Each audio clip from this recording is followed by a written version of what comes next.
What if I told you that the most advanced, hyper-intelligent alien civilization in the entire galaxy, like a species capable of crossing interstellar space, rewriting the laws of matter, and basically outlasting the lifespan of planets, runs on less electricity than your local shopping mall?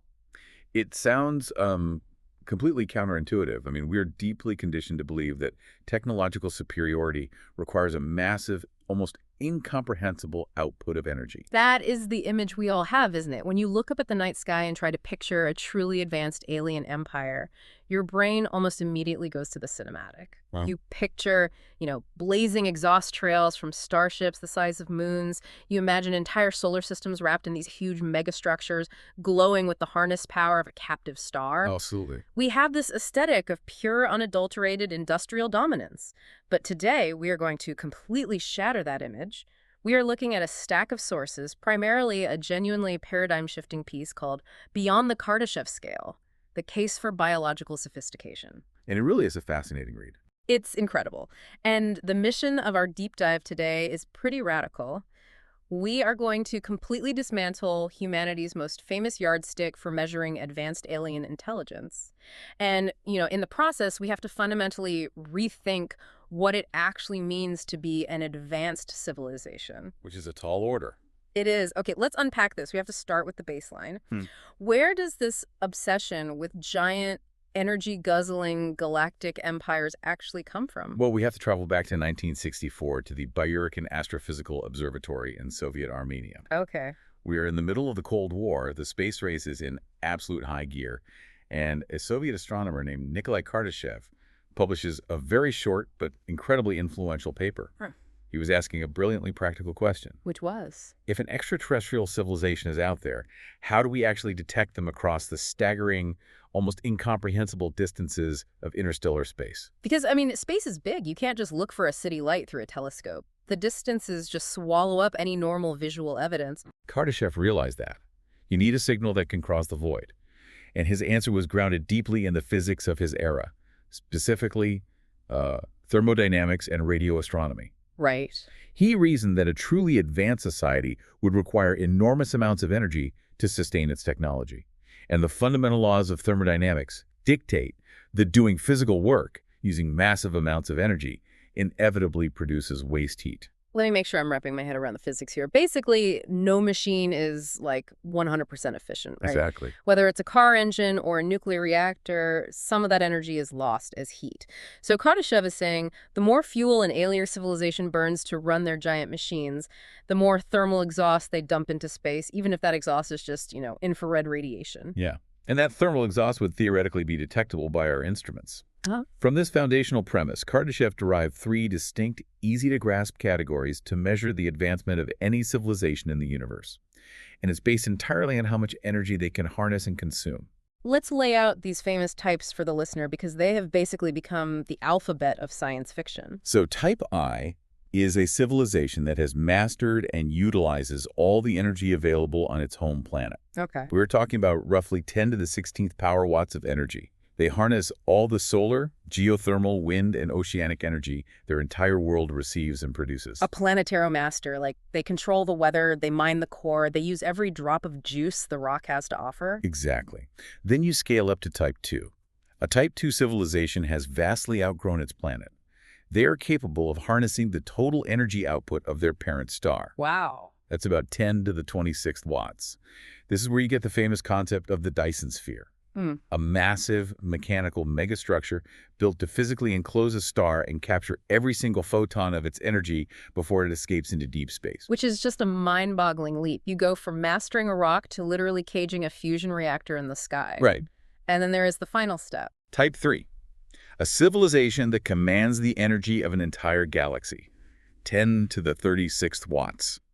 These are the galactic empires. They harness quasars. They tap into supermassive black holes. They consume billions of stars. It's fascinating how this scale, which started as a highly specific, highly technical radio astronomy paper in 1964, just completely escaped its original academic context. Oh, it really did. It became the absolute default vocabulary. If you read modern sci-fi, if you listen to futurists, if you look at actual grant proposals for SETI, the search for extraterrestrial intelligence, everything is framed around type I, type 2, type 3. Yeah, it gave humanity this very linear, almost video game-like roadmap. We're currently down here struggling to become a Type I, and the ultimate goal, the absolute pinnacle of existence, is to become a Type 3 galactic empire burning through stars like firewood. Right. It's deeply ingrained in our collective psyche. We equate energy consumption with destiny. And what's fascinating here is that the central argument of the sources we are examining today is so jarring because it attacks that premise directly. The argument is that the Kardashev scale isn't just a little imprecise or a bit dated. It is fundamentally conceptually wrong as a general measure of civilizational advancement. Not just missing some nuance, actually pointing us in the completely wrong direction. Exactly. It completely misses the actual trajectory of intelligent advancement. To prove just how blind this scale makes us, the authors of our sources introduce a thought experiment that takes this entire paradigm and flips it on its head. Okay, I love a good thought experiment. If brute force energy consumption isn't the true marker of an advanced species, we need a counterexample. What is? And this is where we get to introduce the mycelians. The sources use this name, drawing heavily on the vast, silent, underground fungal networks here on Earth, the mycorrhizal networks that silently connect entire forests, passing nutrients and information beneath the soil. But these mycelians aren't living in the dirt. They are a hypothetical, deeply advanced civilization that lives in deep space. And here is the absolute kicker. Instead of using heavy industry, smelting metal, and building giant automated factories to conquer the stars, their entire technological foundation is biology. They bypass the Industrial Revolution entirely, or, they moved so far past it that they abandon it. They don't build, they grow. So imagine their starship. It is not assembled piece by piece in a giant orbital dry dock by welding robots and massive cranes. It is grown. It sprouts from a single, highly engineered seed in the vacuum of space. The implications of relying on biology rather than metallurgy are just staggering when you start breaking down the mechanics of the ship. Let's look at the hull of the ship, because this is wild. The sources use this brilliant analogy comparing the ship to human bone. Inside our bones, we have specialized cells called osteocytes. Right. And they don't just sit there, they are constantly monitoring the mechanical stress on the bone.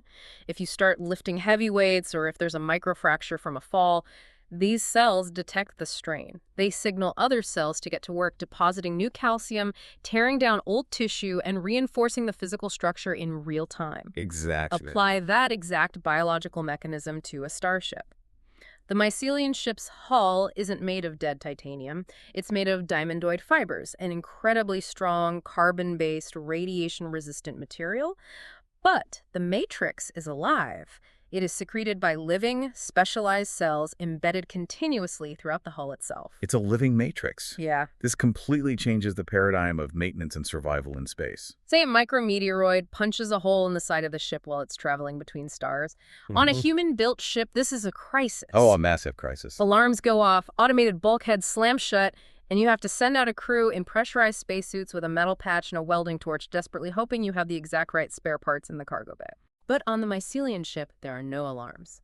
The local cells instantly detect the sudden drop in pressure and the physical damage to the carbon lattice. They migrate toward the wound, multiply rapidly, and begin synthesizing and secreting a new diamondoid patch. It's incredible. The ship literally bleeds, and then it scabs over, and it heals perfectly within hours.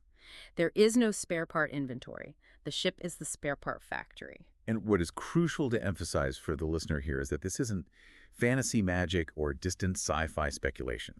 We are already playing with the very primitive, rudimentary versions of this technology on Earth right now. Wait, are we bleeding metal? Well, not metal, but material science is heavily investing in self-healing concrete. We infuse concrete mixtures with dormant bacteria, specifically strains like Bacillus subtilis, along with tiny biodegradable capsules of calcium lactate. So the bacteria are just sleeping inside the sidewalk. Exactly. When a crack eventually forms in the concrete, and concrete always cracks, water seeps into that fissure. The water dissolves the capsules, waking up the dormant bacteria. They consume the calcium lactate food source, and their metabolic byproduct is limestone. No way. Yeah, they literally excrete a rock patch that fills the crack from the inside out, sealing it perfectly. Hmm.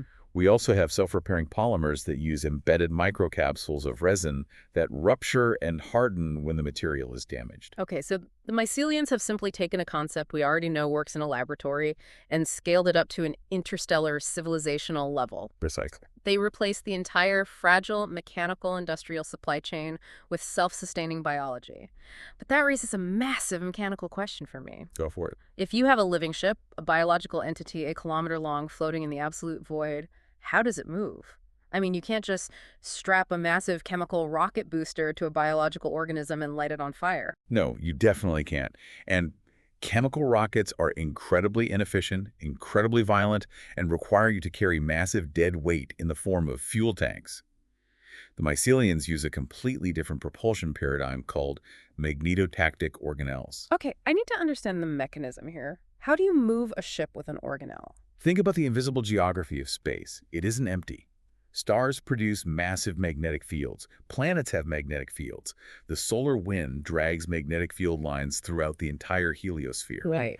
The mycelian ship leverages these ambient fields. To understand how they do it, we look again at Earth. We have bacteria here like magnetospirillum, which contain tiny, naturally occurring chains of magnetic crystals, iron oxide, inside their microscopic bodies. Wait, so they naturally grow little iron magnets inside themselves? They do. These chains of crystals are wrapped in a lipid membrane, forming an organelle called a magnetosome.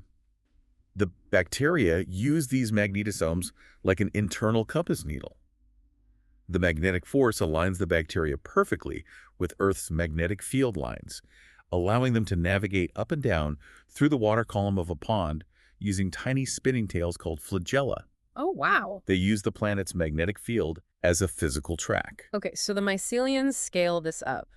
Woven throughout the flexible muscular tissues of their living starship are long, vast, engineered chains of these magnetite crystals. Exactly. And by consciously changing the physical orientation of these magnetic chains within their tissues, like flexing their hull, essentially the ship can physically push against the local magnetic field of whatever star system it happens to be sailing through. Right. They create a localized magnetic torque.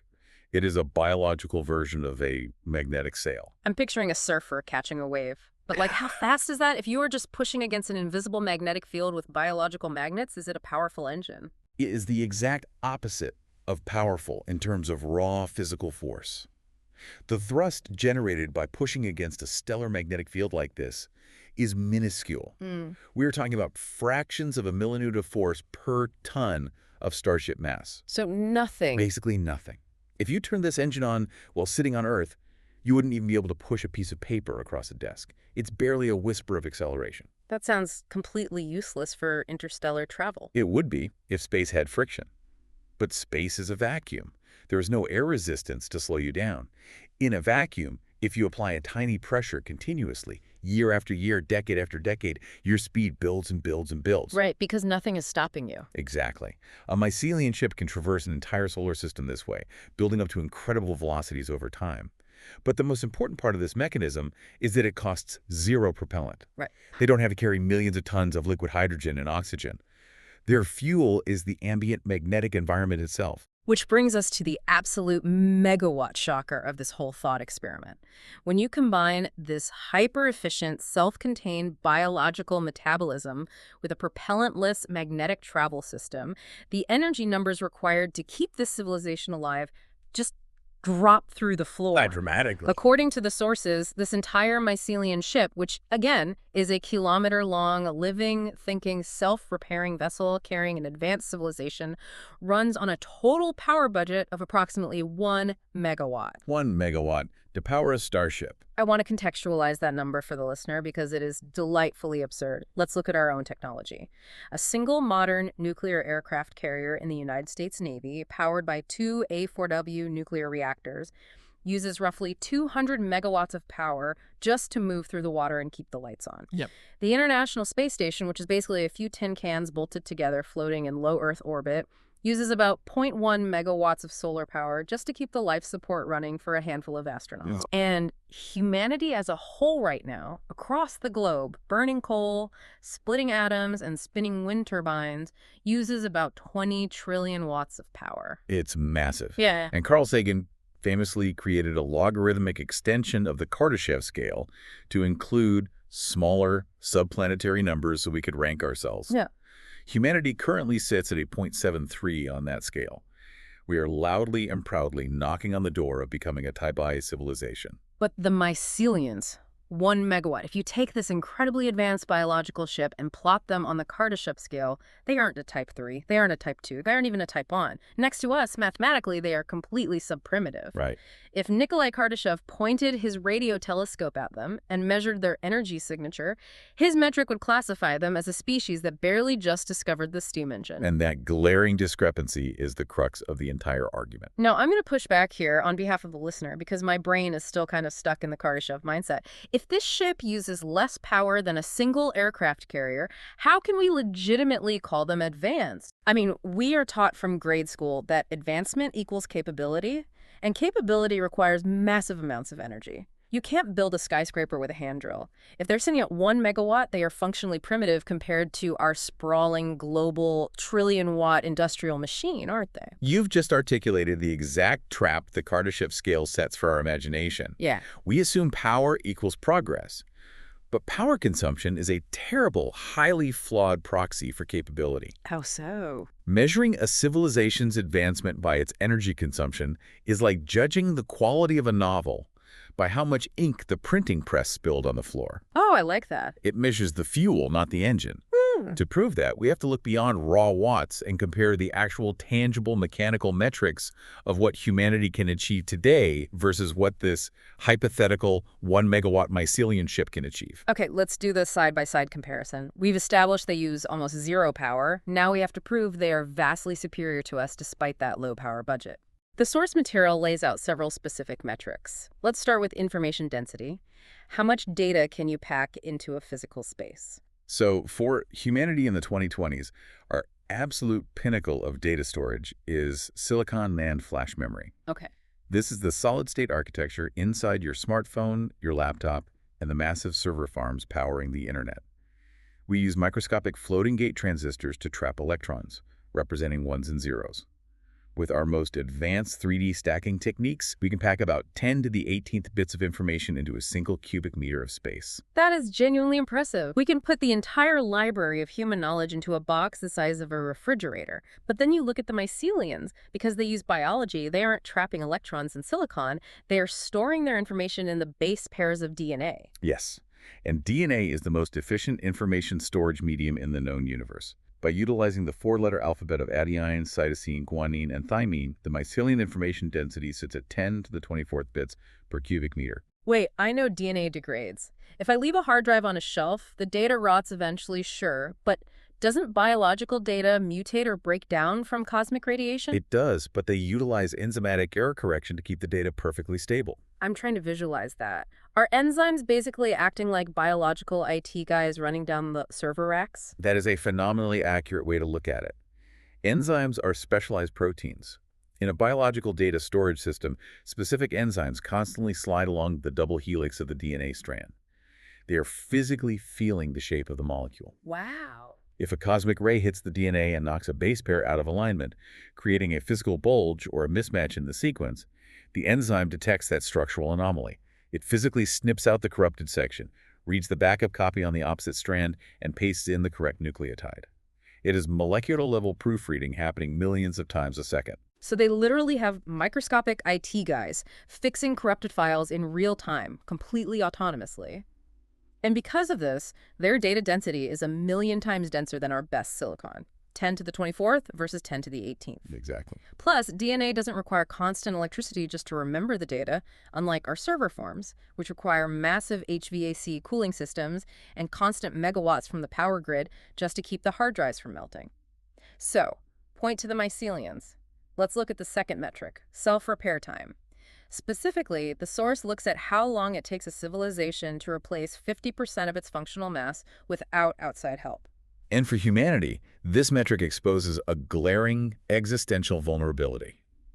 Think about what it takes to rebuild human infrastructure. If we wanted to replace half of our roads, our power grids, our silicon foundries, and our shipping fleets, the current estimate is roughly 10 to the fifth hours. That's about 11 years, right? Right. 11 years of continuous, uninterrupted global labor. And that 11-year estimate is entirely dependent on our incredibly fragile, globally stretched supply chains working perfectly. We saw what happened recently when a single cargo ship got stuck in a canal, or when a single region had a microchip shortage. The entire human industrial machine just grinds to a halt. Oh, absolutely. I can't mine lithium, refine it, build a battery, and assemble an electric car in my backyard. I need a supply chain spanning 3 continents. But the mycelium ship operates on a fundamentally different paradigm. It is completely autonomous. To replace 50% of its own mass, say, rebuilding half the ship after a catastrophic asteroid impact, it takes about 10 to the second hours. Mere days. Because it doesn't need to mine ore from a nearby asteroid and smelt it. Exactly. It relies on localized organic growth. Mm. Every single cell in that ship contains the complete genetic blueprint for the entire vessel, and every cell can act as a microfactory. If half the ship is destroyed, the remaining half simply increases its metabolic rate, absorbs ambient raw materials like interstellar dust or comet ice, and regrows the missing tissue.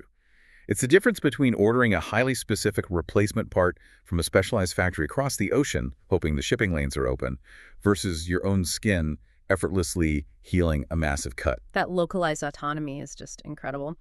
Okay, third metric, manufacturing feature size. Yep. This is all about precision engineering. What is the absolute smallest physical thing we can reliably build?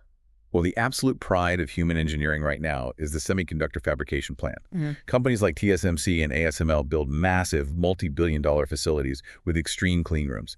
We have to filter out a single speck of dust because at that scale, that dust boulder would crush the microchip. Right, it's wild. We use extreme ultraviolet lithography firing lasers at microscopic droplets of molten tin to create light wavelengths of 13.5 nanometers, just so we can etch physical features onto silicon that are about 3 nanometers across.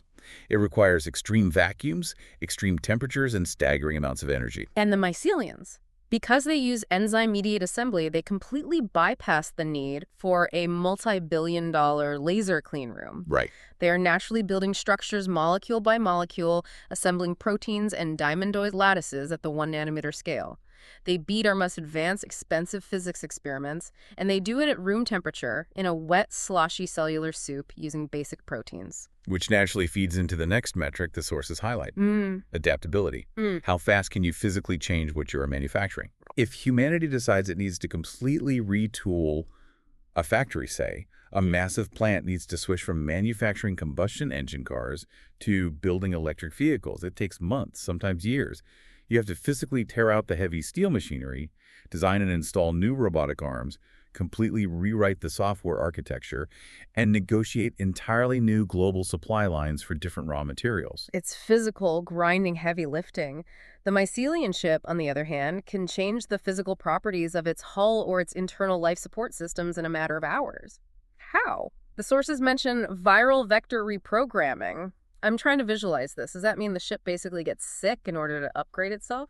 Think of it more like a highly aggressive, targeted biological software patch. Okay. On Earth, we use lentiviruses and retroviruses in gene therapy to insert new genetic code into human cells. The myceliums have mastered this.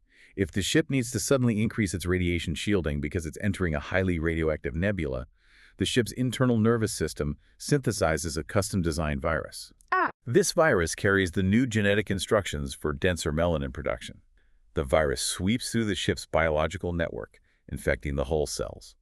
The cells receive the new DNA payload, update their internal instructions, and immediately start synthesizing the new radiation-resistant proteins.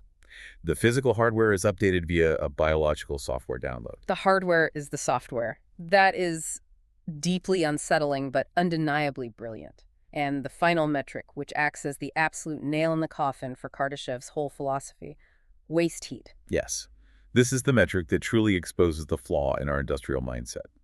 Human civilization loses roughly 60% of all primary energy we generate directly to waste heat. 60%. 60%.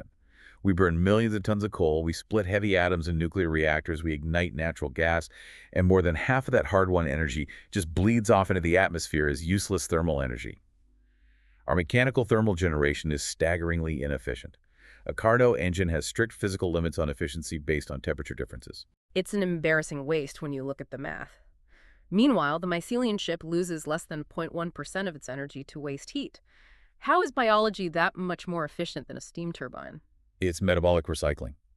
Biological systems, perfected over billions of years of evolution, operate on astonishingly tight chemical loops. The chemical byproduct of one biological process immediately becomes the necessary fuel for the next process. Right. When ATP, the energy currency of the cell, is utilized, the energy is transferred through precise chemical bonds, not through boiling water to spin a turbine.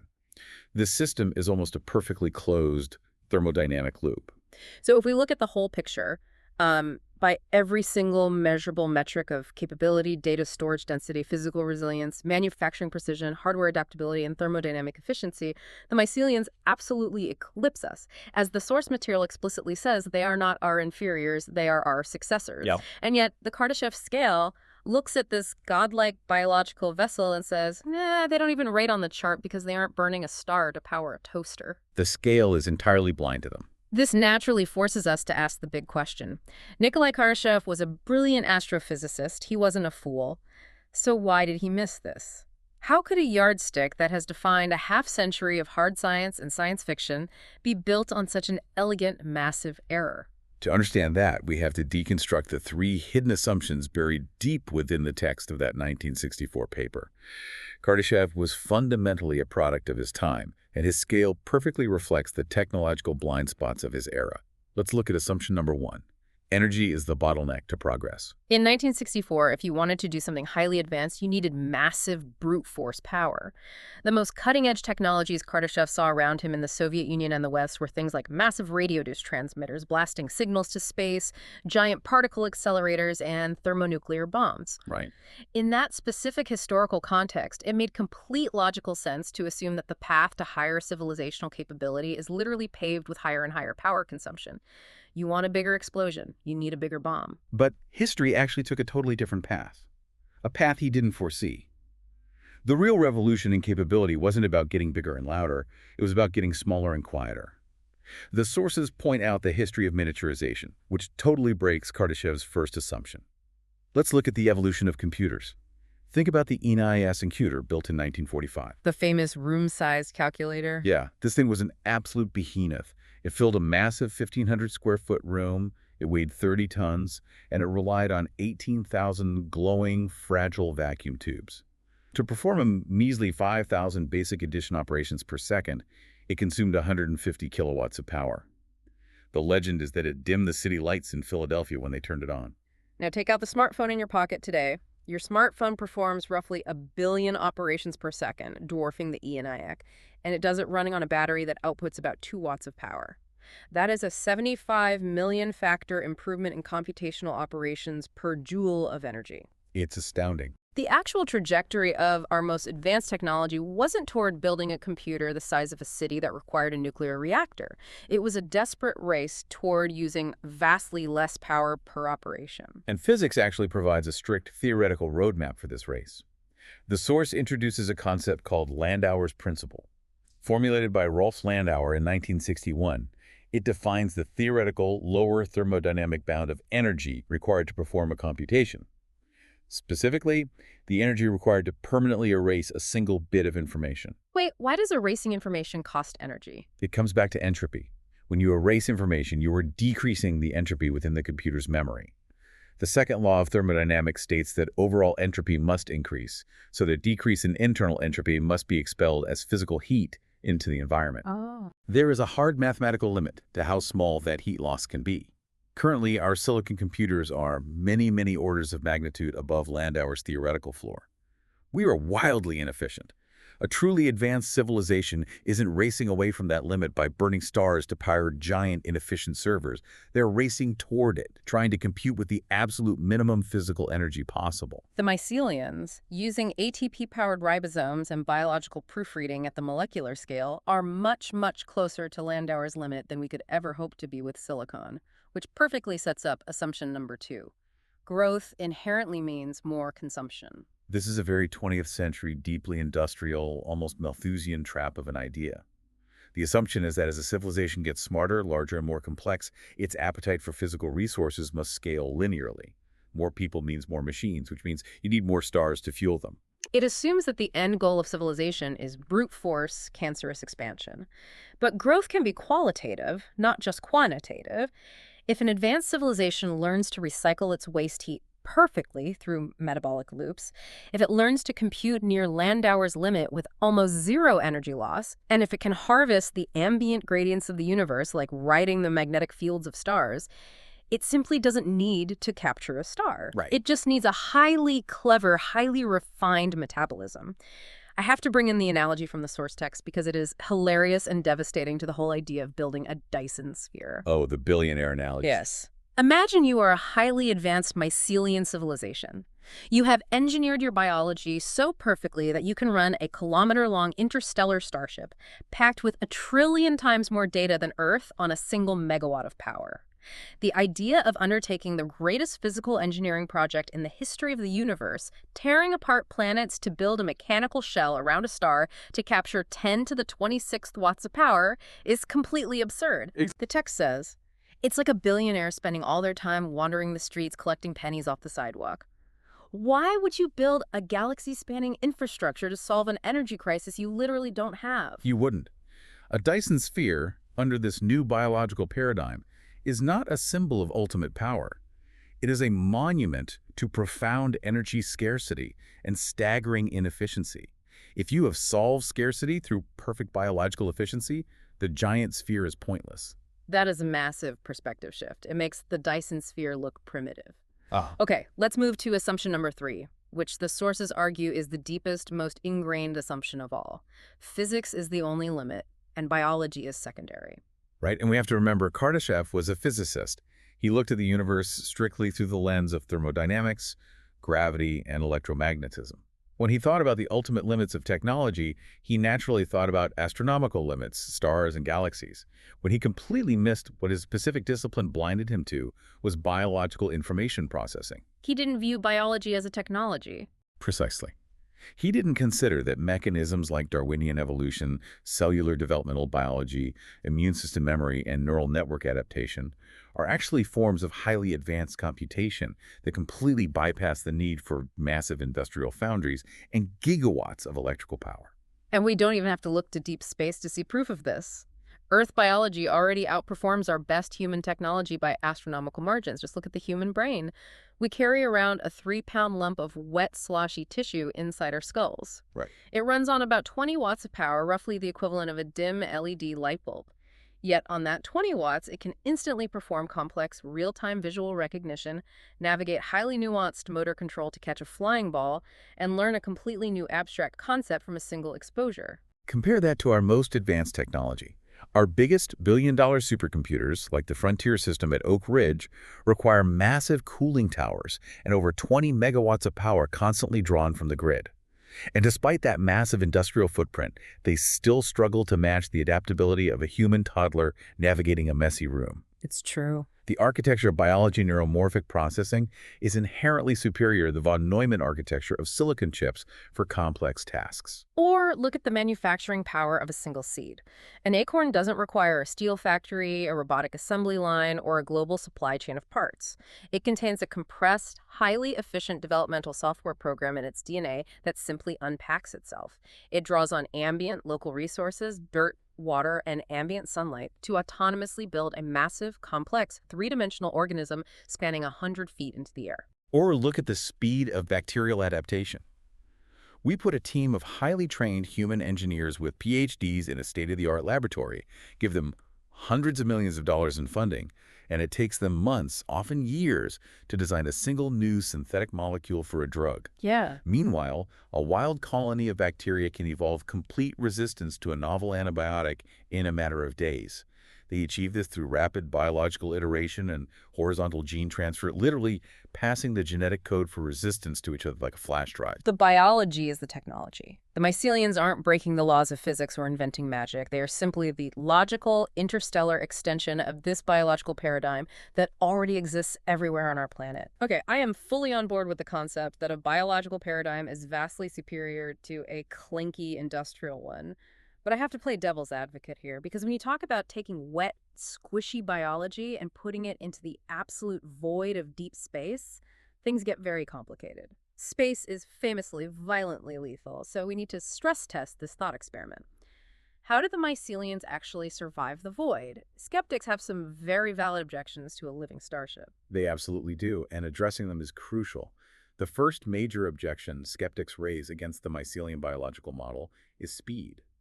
Bioships, utilizing the propulsion we discussed, are incredibly slow. Right, we talked about that magnetotactic thrust earlier. Pushing biological magnets against a stellar magnetic field yields tiny fractional accelerations. We're talking 10 to the negative 7th meters per second squared. At that agonizingly slow rate, crossing a single light year to reach a neighboring star could take millions of years. For humans, that's impossible. We die in 80 years. If the trip takes a million years, the crew is dead before they leave the solar system. But again, we are falling into the trap of projecting human biological limitations onto a hyper-advanced alien biology. We are viewing the passage of time strictly through the lens of a very fragile, short-lived mammalian species. If you are a mycelian entity, you don't have a biological expiration date. Your ship constantly repairs itself. Yeah. Your cells continuously regenerate telomeres. You can reproduce, adapt, and learn indefinitely. So death by old age simply isn't a mechanical reality for them. When you are effectively immortal, the concept of speed becomes entirely irrelevant. A journey of 1,000,000 years isn't a grueling prison sentence. It's just a long period of quiet reflection, internal growth, and cultural evolution. The Milky Way galaxy is over 10 billion years old. If your biology allows you to survive indefinitely, patience isn't just a virtue, it is the ultimate evolutionary strategy. Why rush when you have forever? Patience as an evolutionary strategy. I love the philosophical shift there. But that naturally brings up the second, much more aggressive objection from the skeptics. Biology is inherently fragile. I am throwing this right at you. How does wet, squishy, carbon-based biology survive the absolute vacuum of space, the temperatures near absolute zero, and the constant, merciless bombardment of cosmic radiation that shreds DNA like a microscopic shotgun blast? It is a totally fair question, but it stems from severely underestimating what biology is capable of. Let's tackle those deadly hazards one by one, using life forms that already exist right here on Earth as our baseline proof of concept. Let's start with the big killer, ionizing radiation. The cosmic shotgun blast. In deep space, high-energy cosmic rays tear right through human cells. They physically shatter the double helix of our DNA, leading directly to cascading mutations, cancer, and death. Well, on Earth, we have a remarkable bacterium called Deinococcus radiodurans. It is colloquially known among microbiologists as Conan the bacterium because of how incredibly tough it is. Conan the bacterium. I love that. Right. This microscopic organism can comfortably survive 15,000 grays of ionizing radiation. To put that massive number in perspective, a dose of just 5 grays is universally lethal to a human being.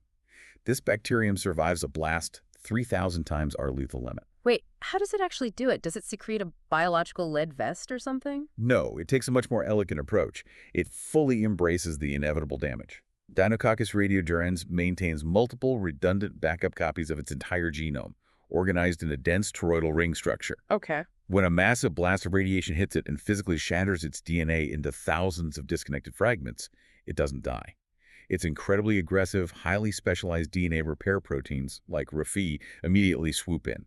They use the redundant intact copies as templates and rapidly, flawlessly stitch the entire shattered genome back together in a matter of hours. The mycelians would simply incorporate robust genetic mechanisms like this, likely layered with thick, lightweight external tissues engineered to produce immense amounts of melanin, which acts as a highly effective biological radiation shield for their ship's outer hull. Okay, so they can tank the radiation by constantly rebuilding themselves.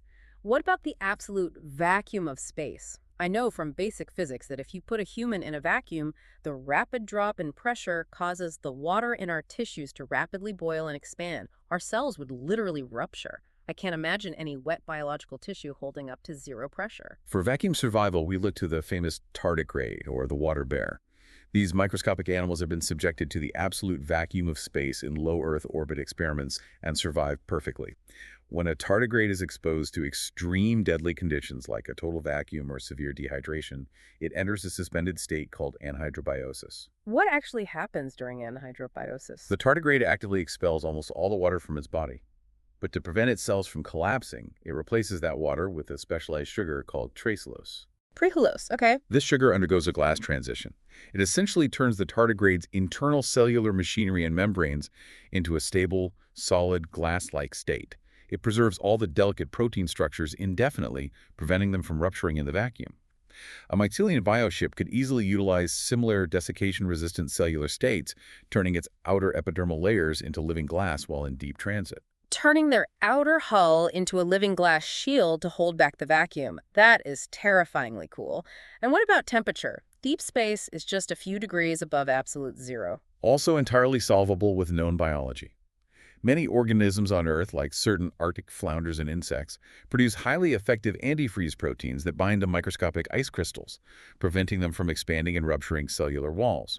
Combine that antifreeze capability with heat shock chaperones, which are specialized proteins that stabilize other proteins under extreme thermal stress, and the natural, massive metabolic heat retention of a kilometer-long living organism, and the freezing cold of space becomes entirely manageable. I am quickly realizing that biology isn't fragile at all. Human biology might be highly delicate and specialized, but biology as a foundational technology is incredibly tough. It just adapts to whatever environment it finds itself in. And actually, when you compare the mycelium biological architecture to a human mechanical megastructure, the biology wins on pure resilience. Exactly. The sources make this great point. A distributed, spore-based biological architecture has absolutely no single point of failure. If an asteroid punches a hole in a mycelium ship, it heals the wound.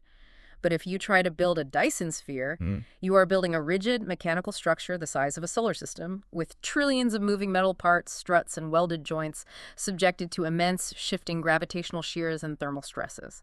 A single cascading mechanical failure or a minor orbital perturbation leading to Kessler syndrome could physically rip a Dyson sphere apart. The bioship is fluid, redundant, and constantly self-healing.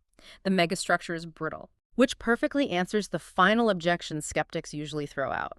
Well, biology is neat, but you can't build a Dyson sphere with biology. You can't grow a structure around a star. Which, as the source points out, is a profound category error. It's entirely missing the point of the paradigm shift. The question isn't whether advanced biology can build a Dyson sphere. The question is why any civilization that has mastered the elegance of biology would ever want to. Yes. If you are a highly advanced mycelium operating on a single megawatt of perfect metabolic recycling, and you look through your telescopes and see a Type II Kardashev civilization desperately tearing apart entire planets, strip mining asteroids, and building a clunky mechanical cage around a star just to power their wildly inefficient, overheating, wasteful society, you wouldn't be in awe of them. You would pity them. You'd see the Dyson sphere not as an achievement, but as a tragic, visible monument to their sheer inability to achieve biological harmony and computational efficiency. We've established that the myceliums are hyper-advanced, they operate on almost zero power, and they are practically invincible against the hazards of deep space. Here is where the thought experiment gets deeply relevant for us right now, today. Right. If these invincible, infinitely patient, hyper-efficient biological ships are out there sailing the magnetic currents of the stars right now, if the Milky Way is potentially teeming with them, why haven't we seen a single one? This strikes right at the core of the famous Fermi paradox. Where is everybody? And this thought experiment provides a chillingly elegant resolution to the great silence of the Fermi paradox. The reason we haven't seen them isn't because they aren't there. It is because our entire search strategy, traditional SETI, the search for extraterrestrial intelligence, is thoroughly, entirely Kardashev trained. We are suffering from a massive observational bias. We're looking for the exact wrong clues. Break that down for us. What exactly are we currently looking for when we point our telescopes at the sky? Because of Kardashev's influence, we scan the heavens primarily looking for three specific energy-intensive signatures.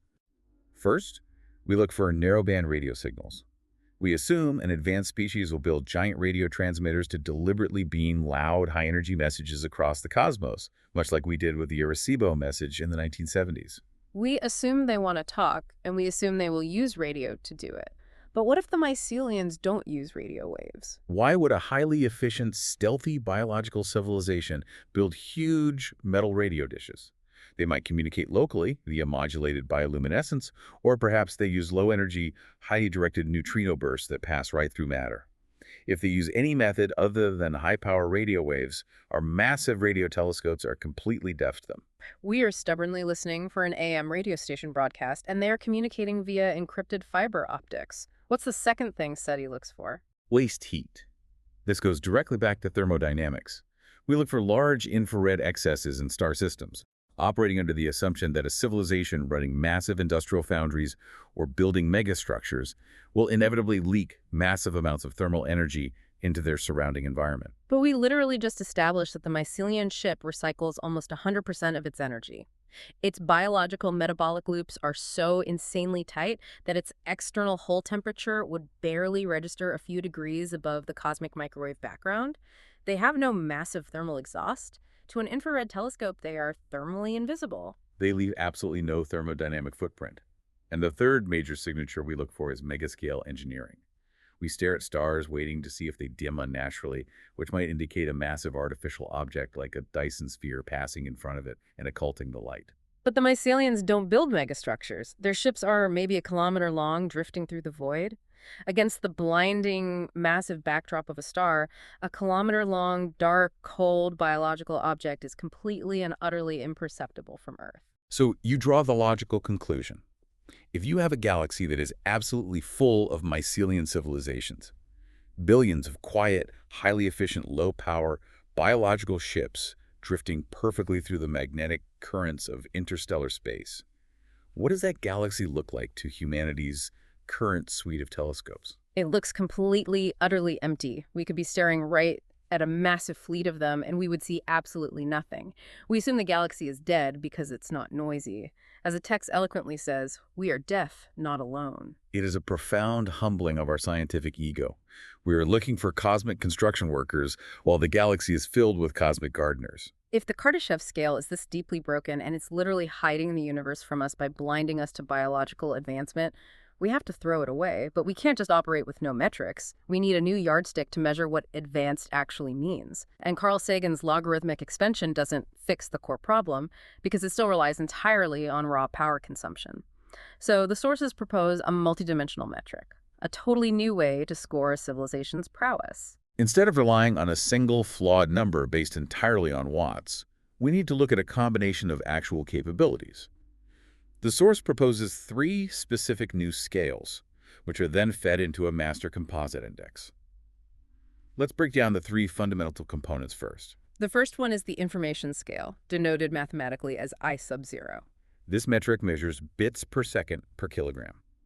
It is a strict assessment of how much computation and data processing a civilization can perform relative to its sheer physical mass. It's essentially a measure of processing density. It answers the question, how smart are you per pound of your civilization's physical weight? Exactly. If we calculate this for humanity right now, taking the processing power of all our human brains, all our smartphones, and all our massive server farms, and divide it by the staggering physical weight of all our concrete, steel, and silicon infrastructure, humanity scores about a 9 on this logarithmic scale. A solid 9. Not bad. But then you calculate the mycelium chip. With trillions of cellular ribosomes acting as microscopic computers, performing enzymatic read and write operations directly onto DNA molecules, all packed tightly into a small, lightweight organic whole, they score a 15. They are 6 complete orders of magnitude denser in their information processing per kilogram than we are. It crushes on density. The second scale is the autonomy scale, denoted as A. We touched on the mechanics of this earlier. This is the self-repair half-life. It measures exactly how many hours it takes a civilization to successfully replace 50% of its functional mass without any external intervention or supply chains. It is a pure, unadulterated measure of resilience and mechanical independence. Humanity scores an 11 here, meaning it would take us roughly 11 years to replace half our global infrastructure, assuming global trade and raw material shipping doesn't completely collapse in the process. The mycelian score of 4. It takes them just 4 days to autonomously regrow half their ship from basic elements. Again, a staggering, undeniable advantage for the localized biological approach. And the third scale is the material control scale, denoted as MECUM. This is the inverse feature size. It measures the absolute smallest physical object a civilization can reliably and consistently manufacture. Humans, utilizing our multi-billion-dollar, hyper-sterile, extreme ultraviolet clean rooms, can manufacture silicon features down to about 3 nanometers. While the mycelians, utilizing room temperature wet biochemistry, naturally assemble highly complex structures molecule by molecule using basic enzymes firmly at the 1 nanometer scale. They beat us across the board on information density, autonomy, and fine material control. Now, here's where the math gets genuinely fun and totally flips the script. The sources take these three independent scales and combine them into a single composite metric called the Lombardi index. The formula for this index is brilliant because of how it intentionally balances the variables. The Lombardi index takes all the highly desirable traits, the information density squared, multiplied by autonomy, multiplied by material control, and places them in the numerator. That is the top half of the fraction. You want those combined numbers to be as high as physically possible. You want to be incredibly smart, completely independent, and capable of extreme precision. But then the formula places the undesirable traits in the denominator at the bottom of the fraction. It strictly divides your total score by your total power consumption and your unrecycled waste heat. Let me walk the listener through a quick thought experiment to show why this math is so devastating. Imagine humanity tries to cheat the Lombardi score. We decide we want to boost our intelligence metric, so we build 1 million massive new server farms across the globe. Our information score in the numerator goes up. But to run those servers, our power consumption skyrockets, and the waste heat from cooling them explodes. Because those bad things are in the denominator, our overall Lombardi score actually plummets. We are mathematically penalized for inefficiency. We literally cannot brute force our way to a higher score. The Lombardi index actively penalizes gluttony. It mathematically rewards elegance and efficiency over brute force. This flips the entire cosmic script. Under the old Kardashev paradigm, humanity was feeling deeply insecure because we're only a 0.73, desperately trying to burn enough coal and split enough atoms to climb up the ladder to become a type Y or type 2. But look at the actual Lombardi scores calculated in the text. Humanity sits in the single digits at a 4.2. We have relatively low efficiency combined with massive waste heat. Now look at the mighty Kardashev Type 2 civilization, the ones who built the Dyson sphere. The lords of the galaxy we've been looking up to in sci-fi for 60 years. Because they consume an obscene 10 to the 26 watts of power and bleed massive amounts of infrared heat into space from their giant metal shell, the Lombardi index financially ruins them. They only score a 7.3. They are heavily penalized for their grotesque inefficiency. And the quiet, 1 megawatt, highly precise biological mycelium Starship, it absolutely dominates the board with a massive score of 12.1. It is the ultimate mathematical validation that true civilizational advancement is about doing progressively more with progressively less until you're capable of doing almost everything with almost nothing. This entire discussion isn't just a fun, abstract academic exercise for rating imaginary aliens in a sci-fi novel. This paradigm shift has massive, immediate implications for what we do tomorrow. What are the actual real-world consequences of adopting this biological mindset? First and foremost, it fundamentally changes SETI. We have to completely rethink how we search the sky. If the mycelians are actually out there, we need entirely new instruments and new search parameters. We shouldn't be looking for the blazing hot infrared signature of a giant Dyson sphere. We should be looking for extremely subtle, low-grade, uniform infrared anomalies, perhaps a lukewarm glow, maybe just 10 to 50 Kelvin above the background radiation, which would be indicative of a perfectly efficient, massive biological metabolism operating in deep space. We need to listen for whispers of heat, not screams. We should also be searching for anomalous magnetic field interactions.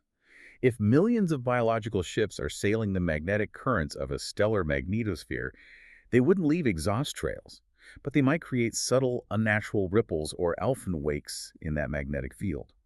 Furthermore, we need to look for engineered biosignatures on exoplanets. We should look for atmospheres that contain highly reactive combinations of molecules, like methane and oxygen, that shouldn't naturally coexist for long periods, but are being maintained in perfect, deliberate, artificial homeostasis by a planetary-scale biological intelligence. We need to look for evidence of cosmic gardeners, not cosmic miners. And bringing this even closer to home, this changes the trajectory of human progress itself. Because the mycelium path isn't just a fantasy, it is the burgeoning field of synthetic biology, and humanity is already taking its first steps onto this path. We are currently in the extreme infancy of a profound biological revolution. We have genetically engineered bacteria in laboratories right now that can produce spidroin, the protein that makes up spider silk, which is a material vastly stronger than steel by weight. We are using biological vats instead of metallurgical foundries. We have yeast strains that have been genetically rewritten using CRISPR to synthesize highly complex chemicals like modern opioids and advanced biofuels, completely bypassing the need for massive polluting chemical refineries.